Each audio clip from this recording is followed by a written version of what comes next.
Hello, San Jose Episcopal Church. My name is Brandon Smith, and I'm the Director of Music here. This Sunday, August 20th, is the 12th Sunday after Pentecost, and by the liturgical calendar, proper 15.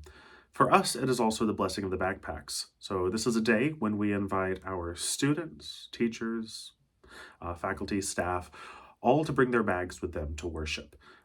During the course of the service, we'll be offering a prayer over those returning to school for a new year, and we'll also provide a blessing over the bags that they're going to carry with them every day. It's a time when we invite people not just from our parish, but also from our greater community, meaning our day school, so we can expect to see lots of visitors with us this Sunday. With that, I've considered not just the lectionary for the day, but also that observation. So our prelude is going to be a processional on When the Saints Go Marching In. This is by American composer Rebecca Groom Tevelde. She's a third-generation American organist born in 1956. She is from Oklahoma, where she is currently an active performer, composer, clinician, and also an adjunct instructor of organ at Oklahoma State University. Our opening hymn is Praise My Soul, the King of Heaven, number 410. This tune, we all love it. Praise my soul, the King of Heaven. That tune, written by John Goss. Now, wanted to take a moment just to talk about him. You may not recognize his name, but you may recognize these others. So he's actually a pupil of Thomas Atwood, thinking the British composer Thomas Atwood. He was also a teacher of composers John Stainer and Arthur Sullivan. Yes, that Stainer and that Sullivan. The two, in fact, were friends. John Goss was born in 1891. I'm sorry, in 1800 and lived until 1880.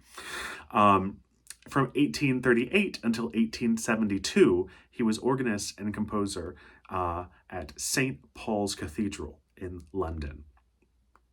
Our sequence hymn, also from across the pond, to the Irish ballad tune Slain, is Be Thou My Vision, number 488.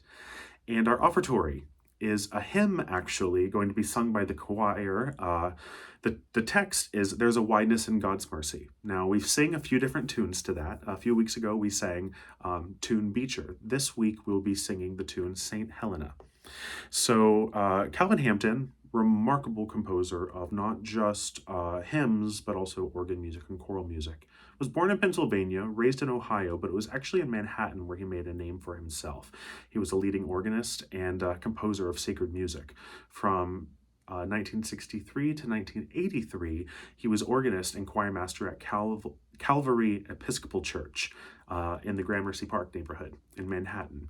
He was an extremely active composer, and even until the final weeks of his life when he died after contracting AIDS. In fact, his final piece of music was actually composed while he was completely bedridden just a few weeks before he passed. We sing a lot of his hymn settings in church. They have become so successful, in fact, that they're even performed. Episcopal liturgies are sung in Roman Catholic parishes around the United States, so widely regarded composer in America. For communion, we'll sing the spiritual song, Let Us Break Bread Together.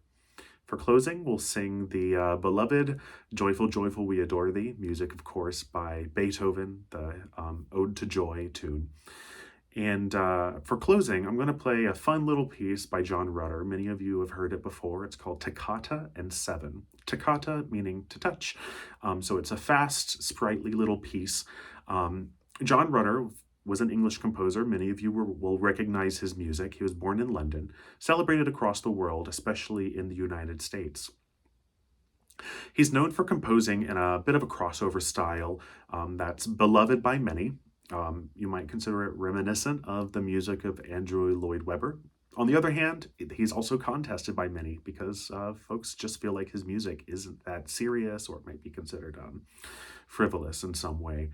I personally love to perform his music. This piece is unique in that it's a play on the time signature 7/8. So we have toccata in 7, meaning that there's not quite 3 bars, there's not quite 4 bars, not quite 3 beats or 4 beats, I should say, in the piece. There's actually 7 small beats. you'll hear this on Sunday because it feels a little bit like a dance. It's actually a combination of 4 plus 3. That's how we count odd numbered time signatures in music. So instead of counting 1, 2, 3, 4, 5, 6, 7, 1, 2, 3, 4, etc., you actually count 1, 2, 3, 4, 1, 2, 3, 1, 2, 3, 4, 1, 2, 3. You'll hear that on Sunday. It's a nice little dance beat that goes bum bum bum bum bum bum bum bum bum bum bum bum bum bum 1, 2, 3, 4, 5, 6, 7, 1, 2, 3, 4, 5, 6, 7. So I hope you enjoy the music for this Sunday. I'm really excited to sing some of these great beloved ecumenical hymns with you, and to also share some new and creative organ music. Looking forward to seeing you Sunday at 9:30 for the 12th Sunday after Pentecost and Blessing of the Backpacks.